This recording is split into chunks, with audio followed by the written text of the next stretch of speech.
think I hit the button. All right, I'm going to now turn it over to Nicole Clark, who will be presenting Employment and Earnings Survey.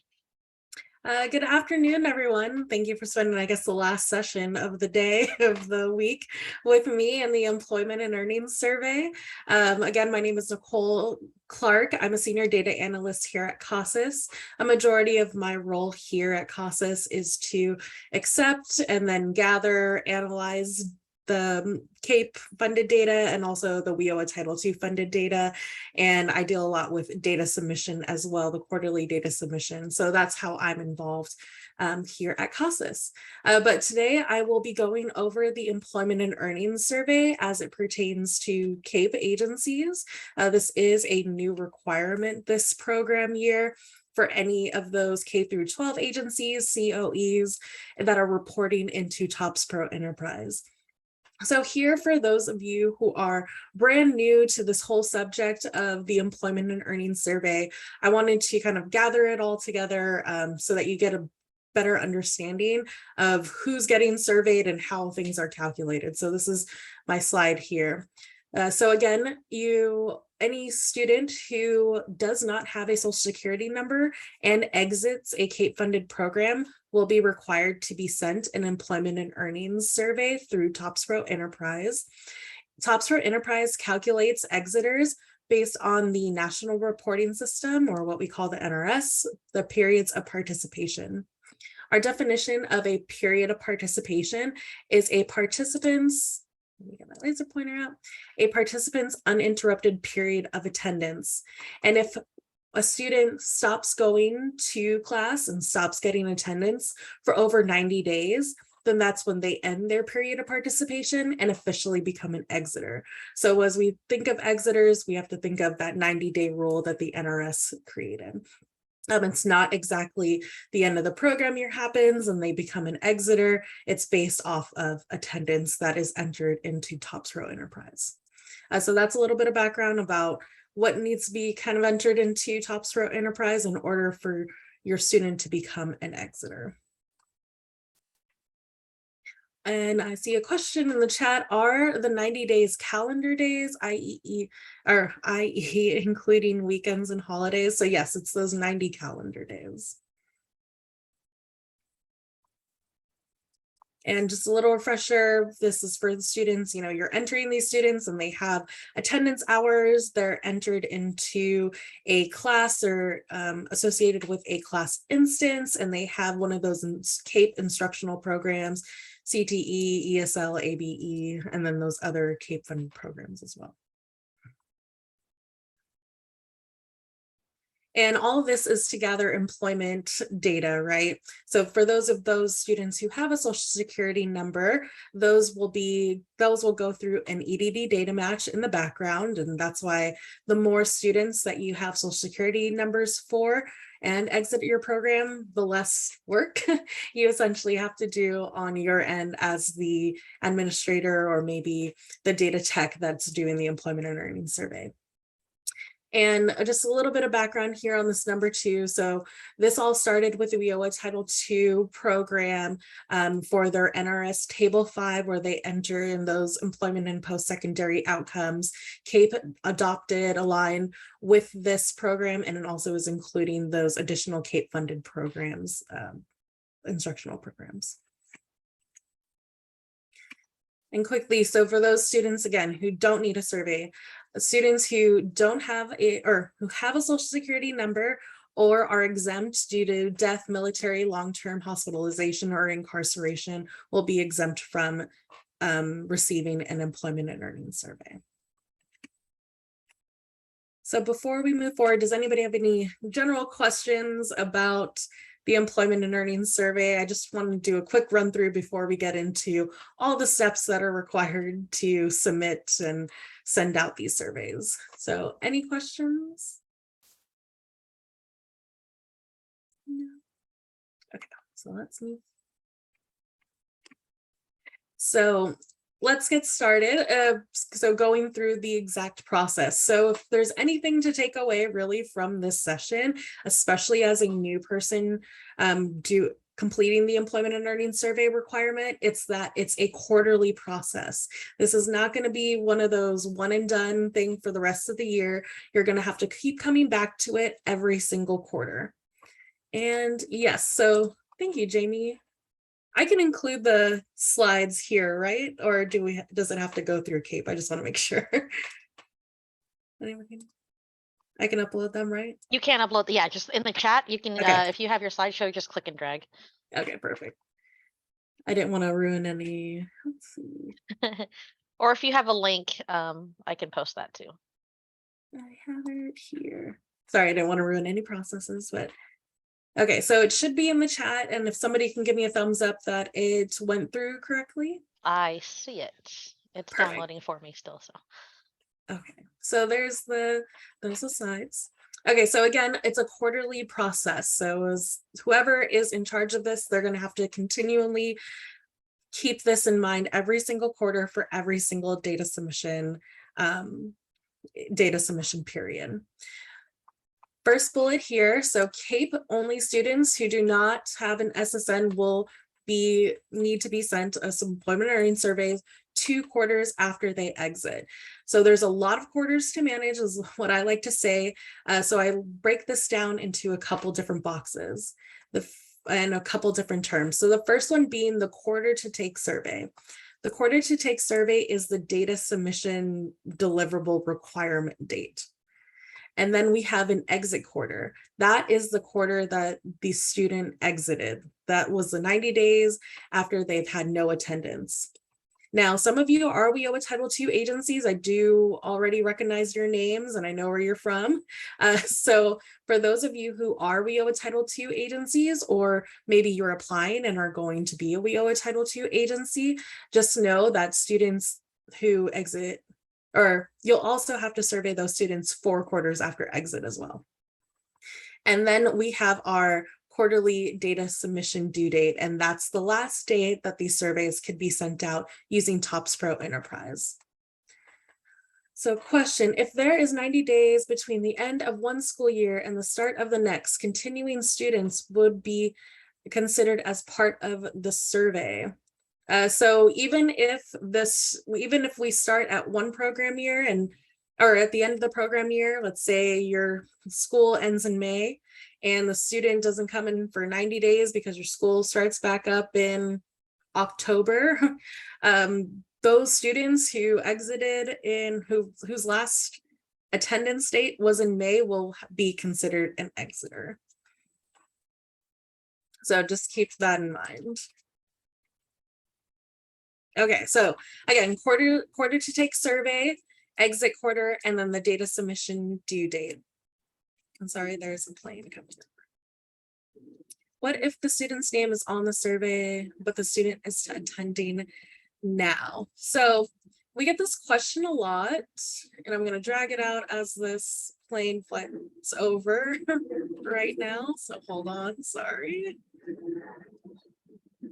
Can everybody hear me okay? Do you hear the plane? We can hear you fine. The plane is barely there. Okay, perfect. So the question was, what if the student's name is on the survey, but the student is attending now? So even if the student is attending now because they've come back to school after not attending for 90 days, they are still considered an exiter in TOPS Pro Enterprise and will need to be sent a survey. And I can link the, thank you for the slides. Okay, so let's move on to the next slide. So again, here are my definitions. Quarter to take survey. This is the quarter that exiters need to answer the survey. Exit quarter, that is the quarter that the student exited. Now these are 2 separate quarters. Exit quarter happened 2 quarters ago, and the quarter to take survey is the current quarter that it's due. So just keep that in mind as we're throwing around the word quarters. You have to know which student is falling into which. If you're asking a question, are you talking about the quarter to take survey requirement, or are you talking about an exit quarter? And again, here, this last one, TOPS Pro Enterprise will determine all on its own when a student exits. So as you are uploading your attendance into TOPS Pro Enterprise, it's going to keep track of of how often or how frequent the student is attending. So uploading your attendance at least once a month will prevent any unnecessary exiters in your program. That's my last line. So again, agencies should enter attendance regularly if you are collecting attendance into Topps Pro Enterprise. So here's my quick survey calendar. And in this presentation, I'm going to focus on the second quarter data submission due date, which is due in January 31st. We're really coming up close to the October 31st date. So if I just want to move a little bit forward here for that. But all the documentation is posted on the CASAS website if you still need to go back and do quarter one. But it'll be the same process. They're just a little bit different dates. So here on this calendar, I've parsed out what the quarter to take survey is, what the exit quarter will be, and what the due date is. There will be a term or a column in Topps Pro Enterprise called quarter to take survey, and that's going to be different from your exit quarters. So this one in red is the one that we'll be dealing with, and so you'll see that pop up as we go. So for this presentation, we're going to focus on the quarter to take survey equals 2022-23, that's the program year, and then quarter two. And again, we are surveying students who exited 2 quarters ago. So 2 quarters ago, that would be those students who ended the last program year in that quarter 4. If you're also WIOA Title II, you'll also have to do survey these students, and all this needs to be completed by January 31st of the next calendar year. Here's a little visualization of what this looks like. So again, this is our quarter to take survey 2022-23 quarter 2. We're here, we're in the calendar quarter, right? Of Q2 of program year 2022. And if we're looking back 2 quarters from now, that was 1, 2, and we're here in 2021-22 Q4.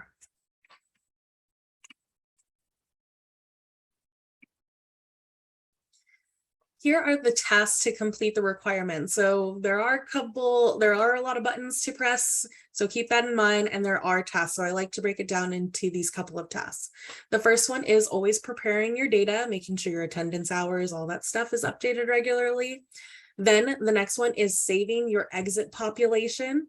And then the third one is to send a survey invite to all students in that exit quarter. You can't move on to step 3 without doing step 2. So always making sure you go step by step, doing the save your exit population first, and then sending out the survey to those students. Now here, what we have recommended are viewing your current quarter invitations and then personally contacting those students who didn't respond. If you are a WIOA Title II agency or you plan on being a WIOA Title II agency, just know that this recommended section is required. But if you are a CAPE only agency, then focusing on these 3 and then going above and beyond expectations of these last 2.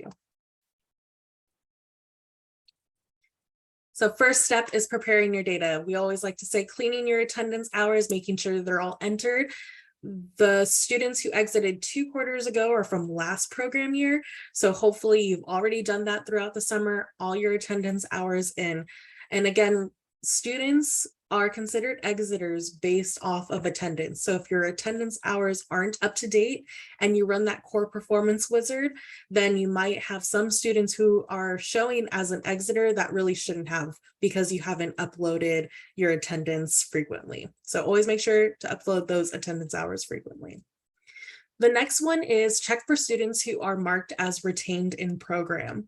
And to do that, I've listed here on how you can do that to go find those students who are marked as retained in program. Sometimes we find here at CASAS that if you have a third-party system and you're transferring those students into Topps Pro Enterprise, there could be sometimes those students are getting marked as retained in program. You want to always make sure to go back and make sure that they're not checked. Retained in program will end at the program year. So if you think you're doing something special by marking retained in program, all your students will exit at the end of the program year, and you will have a really, really big list in Q2 of every year you're doing the survey. So don't mark retained in program again. Don't mark the field program status into TE. Make sure your attendance hours are updated. You'll be good. The last one is always running the core performance wizard or core performance report as a pre-check. And we recommend this because you might see some students who maybe they have an issue with their attendance, and you can catch that quickly, or you can catch a student who you do have a social security number for, and the more social security numbers that you have, the less students that you're going to have to manage and send out these surveys to at the end of the day. So always do this first as a pre-check, making sure that the report works, because you're only allowed to run the core performance wizard one time. After that, all those students who the core performance wizard checks off as an exiter, they're set in stone. They look like exiters to us, so we can't go back and undo it. It's a one or only thing, one time only thing. So here's how to run that core performance wizard or core performance population report. You'll go to reports, state reports, California core performance population. As you can see here, I have the filters. And when you're running this report, you want to make sure to select the exit quarter, not the quarter to take survey, the exit quarter while running this. So in this example, I have 21, 22.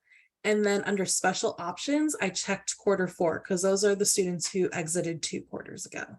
And when I run this report, it'll only show me those students who exited that quarter. What if your attendance is loaded into TE late 2 weeks after the real date? If this puts them over the 90 days, do they need to be surveyed? So they won't. If you are running the core performance wizard after you've uploaded those attendance, then you'll be okay. As long as those attendance dates are correct in TOPS for Enterprise, then you're good. You just don't want to run the core performance wizard first and then do the attendance last. But if you're only waiting 2 weeks after the real date, then you'll be okay, because you're running this core performance report 2 quarters afterwards. So 2 weeks, you should be fine, but always review your report first to make sure that everything went in well. Yeah. So here's a look at what your core performance population report is, and it's broken out into 2 separate tables. This first table here will be NRS students, and those will be your ABE, ASE, and ABE, ASE, and ESL groups of students, and this is an unduplicated student count. And then as you scroll through the report, you'll get to a portion where it says CAPE only students, and these are going to be your students maybe in those CTE classes. And between those group of students who are under NRS students and then CAPE only students, there won't be students who are in both tables. They should only show up once. And we always like to give a suggested timeline on how to complete or when to complete these requirements. So in the CAPE only view of completing this employment and earnings survey, I suggest starting in November. You can always start in October, but I usually recommend focusing on 1 data submission at a time, especially if you're new. The more advanced you get, maybe you can push that up a little more. So you'll do step 2 in November, and that's saving those students who exited in 21, 22 Q4. And then November through December generally is when you'll want to send those students their invites. The invites is the survey link or the text, and maybe you're sending those students more than one just to keep following up. And then in December, you really want to do that. You want to continue the follow-up there. And then in January, maybe personally contact those students who haven't responded. Again, if you're a WIOA agency, then You're going to have to do those ones with the stars, but the CAPE only agency, it's recommended to follow through with those students and obtain the most responses that you can. Every quarter, CASAS posts a guidelines or instructions on how to complete each quarter's task. And this is a copy of what this quarter's guidelines will look like. And they'll get posted on the CASAS website next week after October 31st. Again, I like to just have everybody complete one data submission and then we could start with the next. And thank you, Lydia. I agree. Even though I write them, I do think that they are super helpful. So if you're the administrator, maybe you're going to do it this time around. And are you going to remember 4 quarters or 2 quarters from now how to do the next quarter? It's okay if you don't memorize all these steps. We have them written down for you. And you can go line by line, step by step. If you follow the packet from top to bottom, then you should be able to complete the entire requirement. Okay, so step 2, which we have here as saving your core performance population. So now we've prepared our data. That's always step 1. And then step 2 is saving your exit population. And to do this, you'll go to Tools and then Core Performance Wizard. Next, it'll take you through this wizard. So it's going to be a series of pop-ups and you'll just click yes, or you'll click through certain things and then click next. So this is the next pop-up that comes up. You'll select the program year. And this is the program year of the exit population, not of the quarter to take survey. So in our example, the exit population that we are surveying is from last program year, which is program year 21-22. As we click through next, the next thing we'll want to do is select the exit quarter. So in this example, we would select Q4. Now, a lot of you first time CAPE agencies, you're doing this for the first time, your screen might look like this, where you might have Q1, Q2, Q4. And if you were to try to click Q4, it won't let you continue on. And that's because you have to go back and save all the core performance populations before you get to the current one. So if you come across that, just keep trying to go back in the wizard and run all the wizards before you can get to the Q4. It's just because this is your first time running it. You kind of need to do some backtrack. And then as we continue through the wizard, it'll generate that core performance population report that you ran as a pre-check before. Here you can click export, or you can print this out for your records. It'll show here who has a social security number, when they started, when they exited, just some basic demographic information about those students. And then here we can see the NRS students.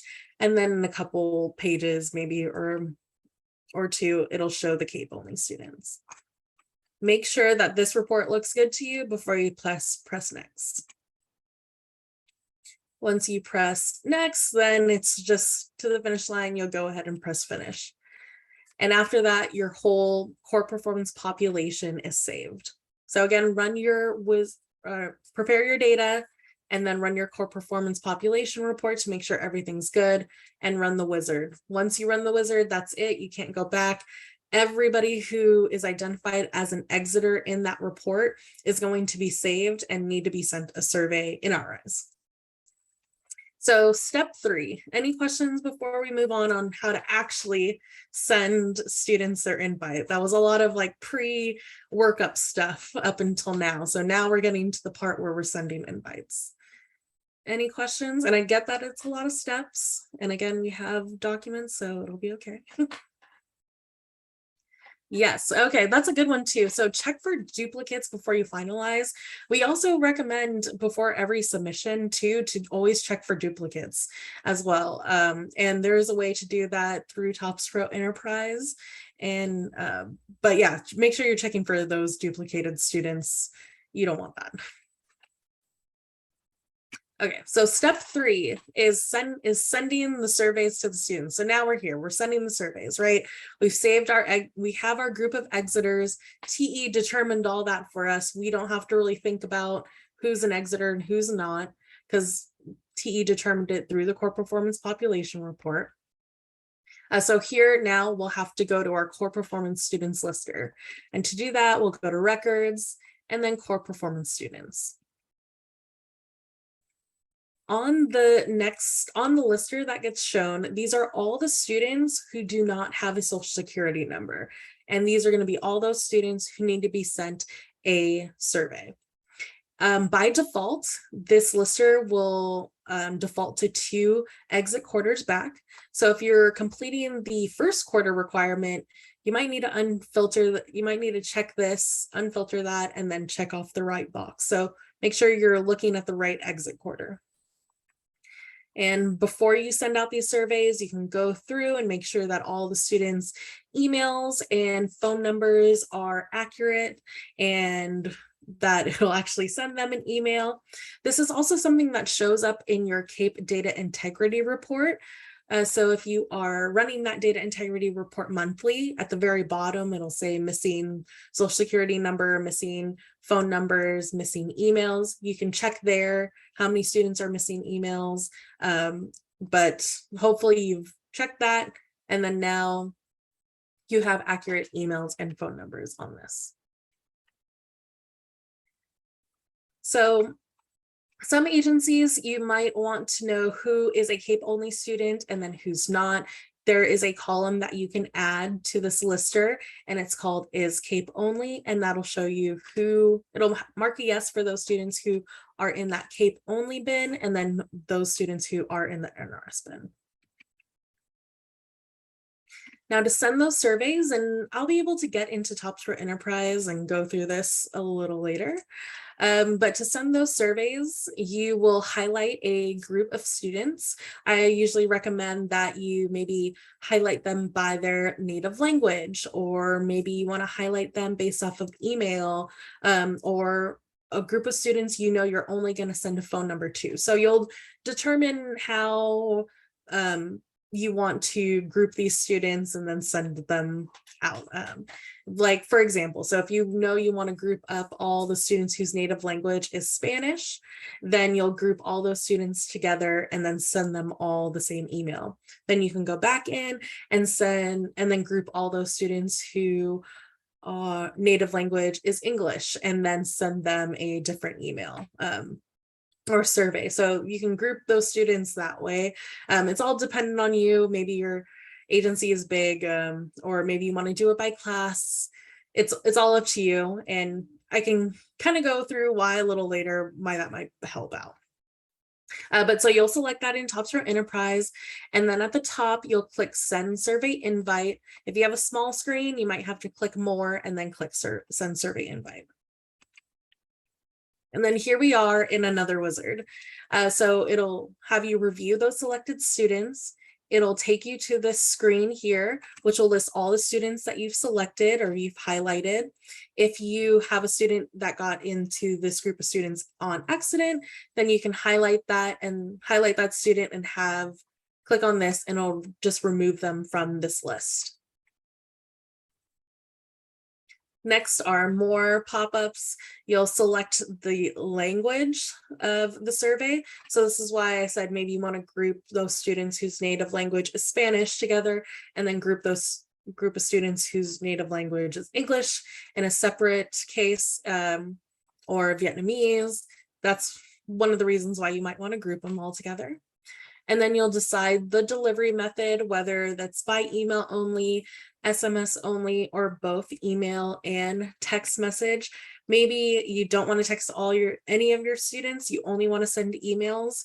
You can do that by selecting email only, or maybe you know a certain population of your exiters is okay with text, then you can send them both an email and a text. Next, you'll select a survey invitation date, and this is just indicates when the survey is going to be sent out and when it'll expire. So maybe it's Friday and you think that that's a bad day to have these surveys sent out to your students. Maybe you know that all your students are going to be near their phone Wednesday afternoon, then you can select a Wednesday to send out your surveys. For the expiration date, we really just recommend having it set by default. It's all up to you, but you can really choose when they're sent out. But the expiration date is the last day that the student can use that student portal. Okay, next up, we get into customizing what the survey looks like. So there's an option to send it by default, plain as is, or you can do a lot of customization. To do that, you'll select one of these and then you'll get to this customization screen. Here you can change the font, change the color, change the background. Maybe you want to change the background to your school colors. There's also a section where you can upload a logo for your school, and maybe you have multiple schools under your district. So maybe you want to, and each of those schools have a different logo. Then you can upload that logo, and the more personalized you make your survey, the more likely students are going to make it seem like it comes from your school, because the default looks very plain as is. So if it has your logo, they're going to be more confident that it's actually coming from your school. Let's see, you can upload student logos, you can use a certain site name, you can edit the welcome message through this customization, and then you can also have a friendly sender name. So that means you can, if you have a totally different nickname for your school and you want to enter it into there, or if it's a nickname for your class, you can enter whatever your nickname is there. By default, the emails get sent by a CASAS email. So it'll be sent surveys@casas.org, but there is a way in this customization to have it be sent out through one of your emails. So keep that in mind if that's something that you're interested in. I think the more personalized and the more it looks like it's coming from your agency, the more likely students are to trust the survey and then answer it as well. And also, if you customize your survey and it has your name and logo, they will know who to also contact and who it comes from. I do have somebody who did call CASAS trying to figure out why we sent them a survey. So as you're going through this and throughout the program year, you know that this is a requirement to send these students surveys.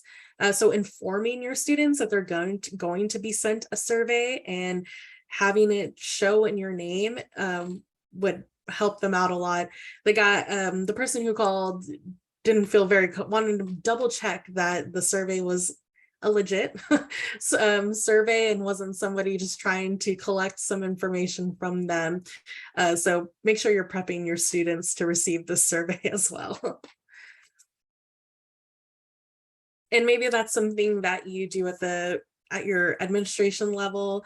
We do have some agencies that have a poster with all the questions, and so that they're aware that they're going to be asked these specific questions. Or some schools have a liaison for their agency, a student liaison that talks to students and is the one calling the students. So somebody that they're familiar with. There's different ways, and we have some videos on our website on how to improve your response rates using the employment earnings survey. So after you've ran your surveys, you want to make sure that you've sent surveys to all of your students. And so there are 2 columns that you can add to the core performance lister, and that's has survey Q2 and has survey Q4. You can add those columns in. It'll give a yes or no if they've been sent a survey, and that way you can just do quick groups from there. Okay, so here is what the survey looks like by default. And again, this is what it will show if it comes in through email. If it comes in through email, it's by default, it's being sent by survey@casas.org. If it's getting text messaged, I believe it's a short code that gets text messaged to students, or a 619 number, but I can't I don't have that off the top of my head right now, but this is what the survey is going to look like by default. So there is a greeting message. It'll first ask if the student has a job. If they mark yes, then how much they usually earn in a month. Then next they'll ask if they're attending school in a different area, and if so, what school. And then it'll end on a thank you note. So in the survey customization, you can customize the color, the background, the font. You can customize what this message says, what the ending message says. You can customize the name here, and you can also add your logo at the top, if you need. So that's what the survey currently looks like. Some changes that will be made to the survey is that we're going to starting in January, where we're going to move the are you attending a school in a different area first, and then move the do you have a job to the very end. And that's been a request we've had from the field. So just know that that's coming up, but it hasn't happened yet. Okay, any questions on sending out the survey, going through the wizard, core performance report? Now I'm going to talk more on following up students and how to manage those listers. Question. I saw another agency. Are you currently attending school versus attending school in a different area? We will have students who are continuing with us after a certain break. Yes, so by default, that is what our questions are set as. But if you are on the phone, or maybe you're using different means or methods to gather responses, then you can use different language, I guess, when you're asking those students too. Nicole? Yes. Okay, this is me, Kathleen Peterson. So if we're going to have the current ones, if they pass the 90 days from last May, we're going to have them answer the questions. So can we just inform them that if it says different area, that they still just put yes and then name our school? You can. Or should we just change the question in our form? You can change the question in TOPS Pro Enterprise. Okay. So that one's set. I would have them mark as no if they're in the same school. You would, yes or no, you would have them mark no. Oh, sorry. No. I would have them mark no, I'm not attending school in a different area. Okay, then how do we capture that they're in school now? So the survey's not looking. I mean, TOPS Pro Enterprise will know that they're attending school or that they're currently in school with periods of participation. It'll know that another period has began, but we're not exactly trying to capture in this particular survey that they're back in school. We're just trying to capture if they're attending, if they maybe move from your school to another school in your area. Does that make sense? Okay, so I'm going to rephrase. We will have students answer the question, are you currently attending a school in a different area? We will say no. Yes. Even though they're with us. Okay. Yes. Okay, thank you. No problem. Is there any talk about removing or changing the question about salary? I know students are very uncomfortable with that. I think if you have any suggestions on what you would like that question to say, then you could submit that to CASAS, or if you're CDE consultant, or maybe your CAPE administrators, and then we can see from there. That's my answer to that. Okay, so following up on students. So viewing and managing current invitations. You can do this through records and invitations. And you would use this lister just to see what all the invitations, what the current invitations are when they're being sent, and when the future invitations are going to be sent. I personally don't use this lister too much, only if I'm looking for what's going to be sent in the future. A lot of the same information on this lister can be found on the next lister that I'm going to show you. And something important to note about this invitations lister is that it's only filtered by quarter to take survey. So if you are looking for a specific exit population, it's hard to identify what exit population you're looking at through this lister. You're only looking at all the surveys that need to be sent out that quarter. So that's my warning about this invitations lister. The one, and then on any of these listers, especially this invitation lister or the surveys lister that I'm going to show next, by default, it defaults to NRS surveys only. So if you're looking specifically at CAPE, you're going to have to go into this filter here and then click filter at the bottom and drop down and select maybe CAPE only, NRS only, and you can toggle between those two. Again, by default, it usually is NRS surveys only, but if you've last looked at it on CAPE and you're coming back at it again, it'll probably show CAPE again. So I always try to look at this filter multiple times just to make sure I'm looking at the correct population here. Okay, now, so managing survey responses, and this is where I like to manage who's been sent a survey. This lister specifically will tell me as a person that's marking you off as an agency on if you've completed the requirement. So this is what I look at to show if you've completed the requirement. And to do that, you'll go to records, survey responses, and there are export buttons. There's a bunch of different columns that you can add just to review your responses. And by default, it'll always default to the current quarter to take survey. So being in October, the default for quarter to take survey will be what's due in January and not what's due what's due October 31st. So always take a look at that. It gets really confusing in these grace period months. And here's how you'll contact those students who don't respond. To do that, you can double click on any student and I'll take you to this screen. And here you can manually enter responses. If you have a student, you can call them and then you'll click answer survey and you'll answer the survey like the student is. It'll pop up in this what the survey looks like in the student portal, and you'll go through the actual survey and enter in the responses. And once you've entered in the responses and then completed it, then you'll click get responses and then they'll show here. If you've called a student and you need to write some additional notes, we have a section to do contact notes. You can say that I've contacted them. You can write in customized notes here. It just depends on whatever you need to write. Okay, so reviewing survey responses before I get into showing you what this actually looks like in TopStro Enterprise. We've added 2 columns recently, the surveyed, answered, employed. So if they're employed, yes, if they're not, no. And then the survey answered quarterly wage. So it'll list in this lister, in the surveys response lister, what if they're employed and then what their wage is. You can do exports.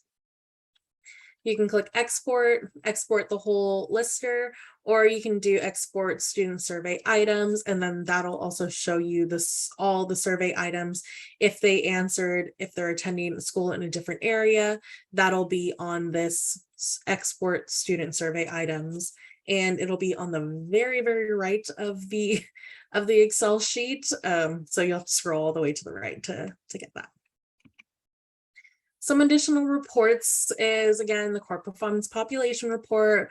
We have some WIOA Title II specific reports, so I'll just flip through that.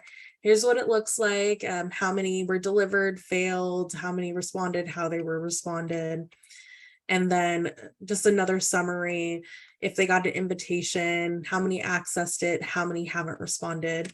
You can see who has access and who has responded on the listers as well. So you don't necessarily need to run these reports. And like I mentioned too, we have a full page dedicated to the employment and earnings survey. There are CAPE only guidelines. So if you do not do WIOA Title II, you would select these CAPE only guidelines. And it's a shortened version of everything that the WIOA Title II agencies do. If you are a WIOA Title II agency, you would only need to click on the one titled Employment and Earnings Survey. If you do the WIOA one covers both the CAPE requirement and the WIOA one. You don't have to look at both documents. It's only one. Everything else to understand the E&E summary report, YouTube. I believe I would have to check to see where we have that summary report available. And I would also need to double check that CAPE only agencies, that data gets in there too, just because it's specifically titled WIOA Title II. Okay, so let's get into TOPS Pro Enterprise. And this is our Rolling Hills simulation server. So it'll show you, I'll be able to go through all the steps. This is a fake database. This is not, doesn't have any real data in here. So my first step is always to run or enter in all my data. Let's say I've already done that, so check. The next thing I want to do is run my core performance report as a pre-check. And to do that, I'll go to reports, state reports, California, and then go to core performance population. And again, on this filter, I'm making sure to select my exit quarter and not the quarter to take survey. So I'm thinking about the students who exited 2 quarters ago, which is those students who exited in program year 21-22, and then exited in Q4. So I'm going to uncheck the special audit options. I'm going to uncheck the first 3 and only leave Q4. I'll click generate and let's see how long that takes me to generate. Hopefully not long.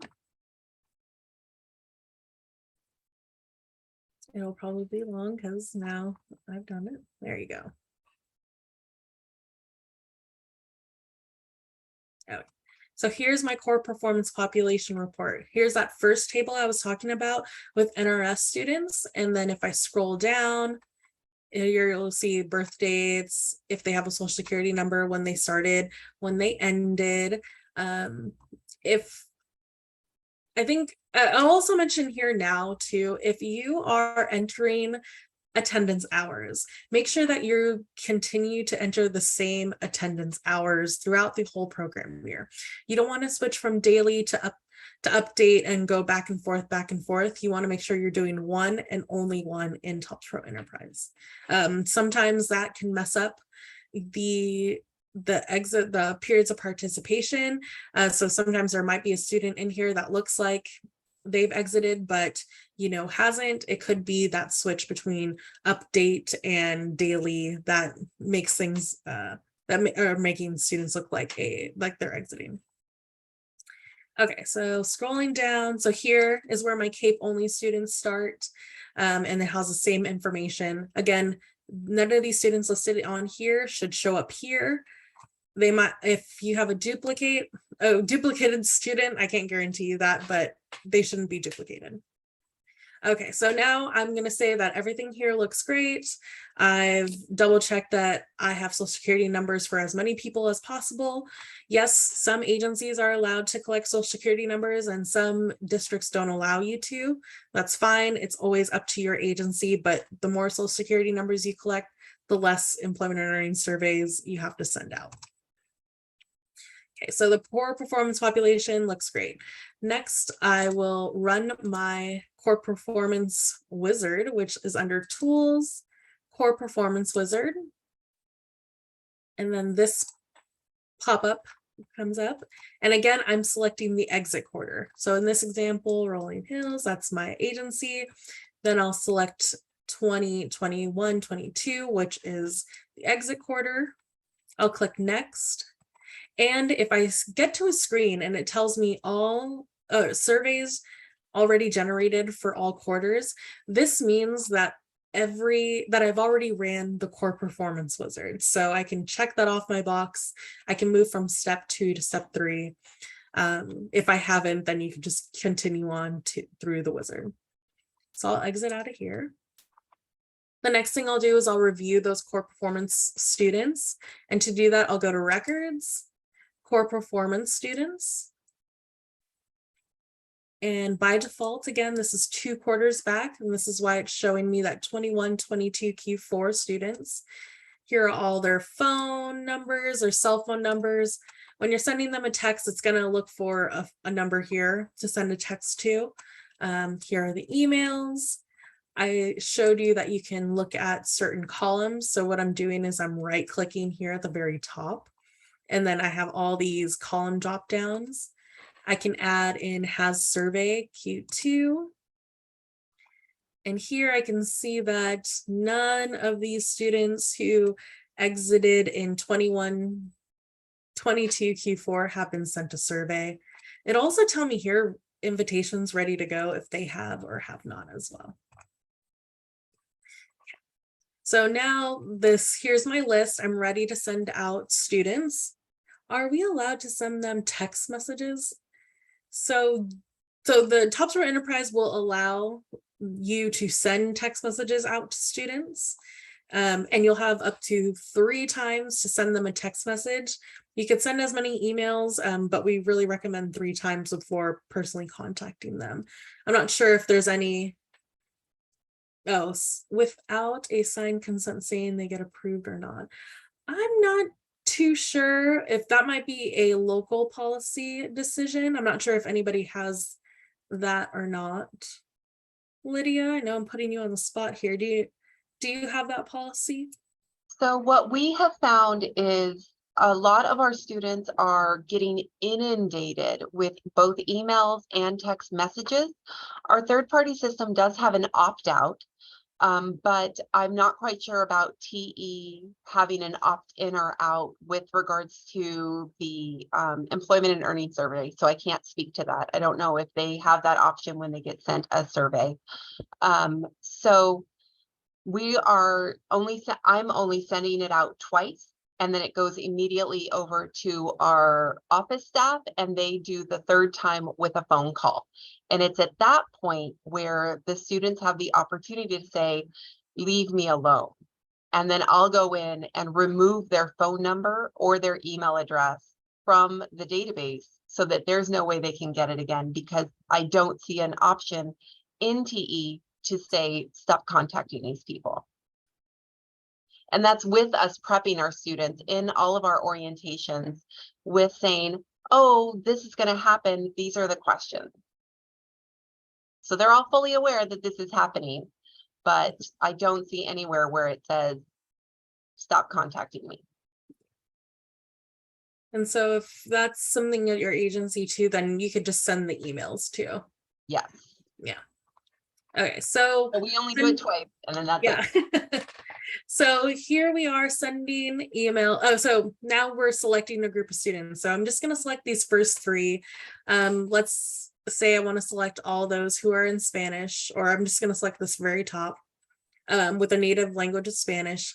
I click on the first one, I press shift on my keyboard, and I can click on the last one, and I'll highlight all of these students. Then I'll click send survey invite.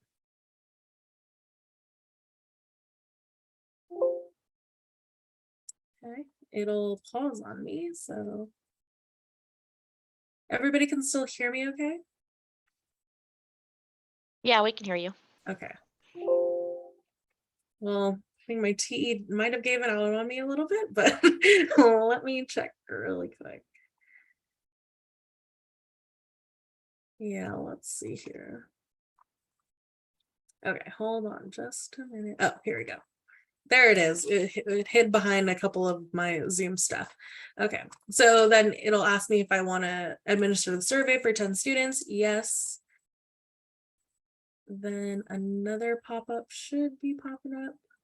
There you go. So here is the survey wizard. I'm clicking through. Okay, so here are all my group of students.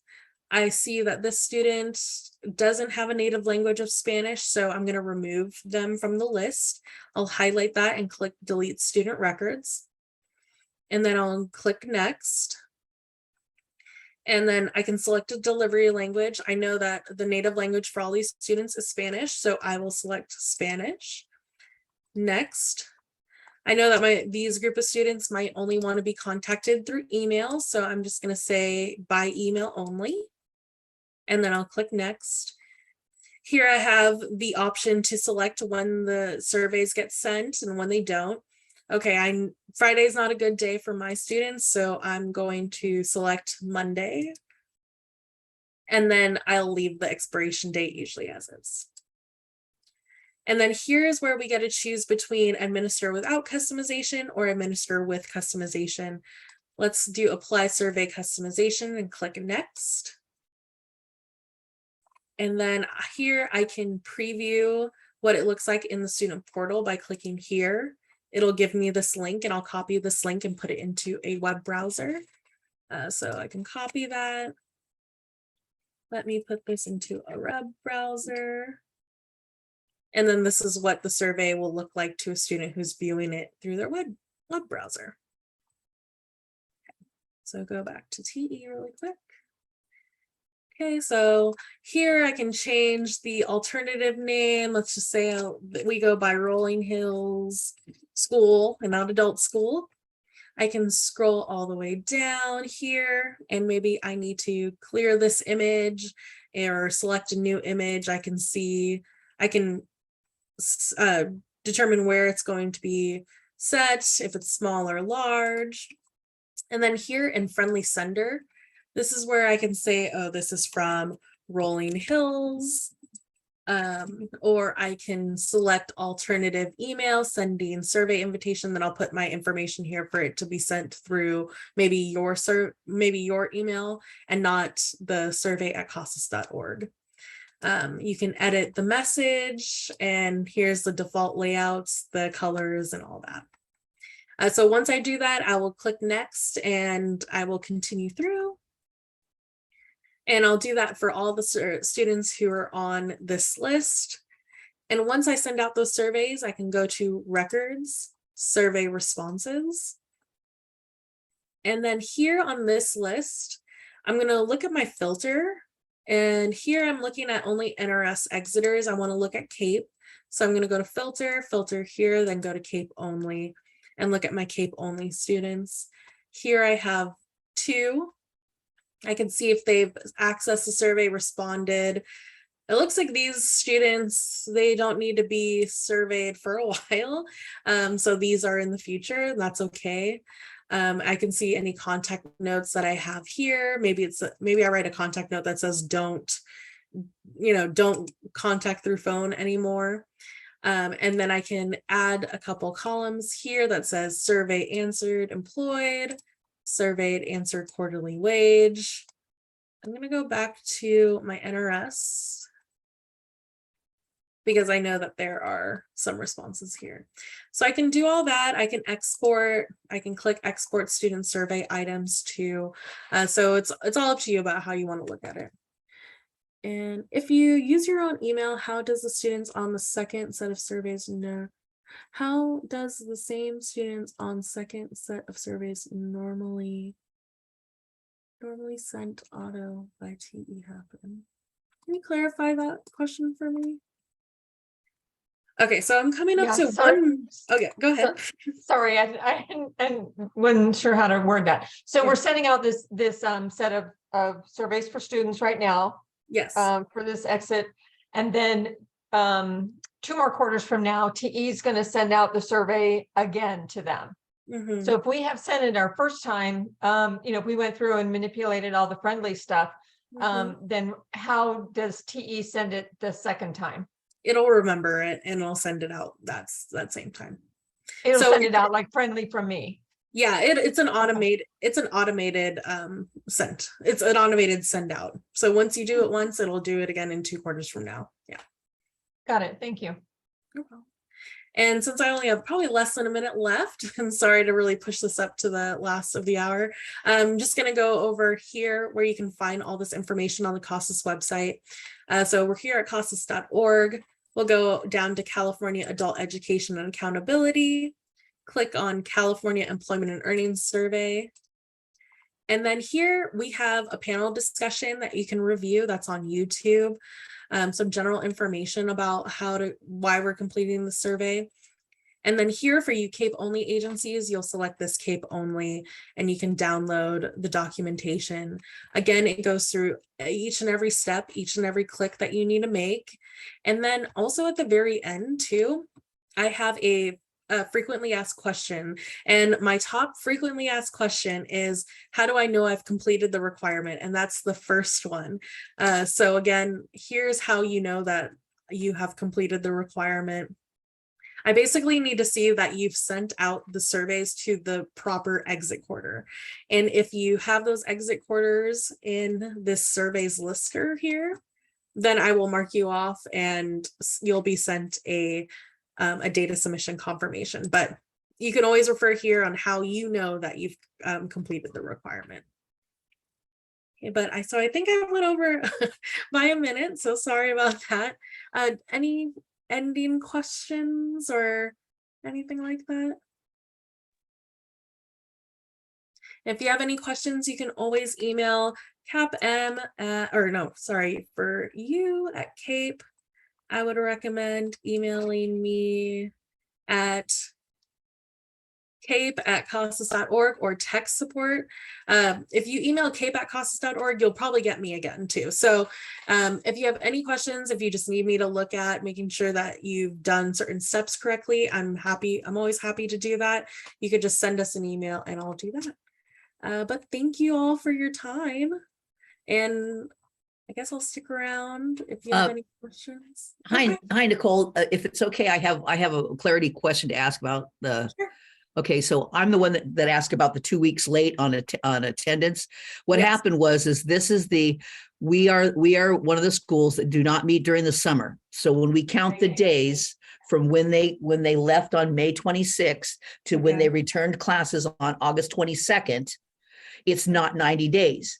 But because our data was submitted 2 weeks later, now it becomes 94 days. So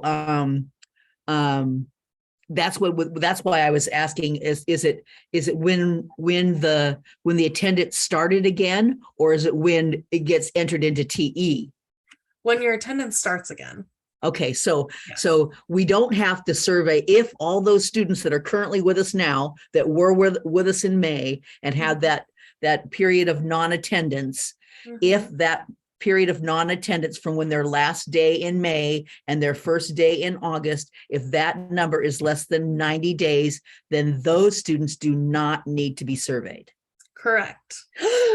Okay. So, and you can review that you're doing that's all happening correctly is if you run your data integrity report, you'll see that who those students are too. And as long as they're dated, as long as those 2 attendance dates are within 90 days, then you'll be okay. You just don't want to run a report before you do that attendance upload.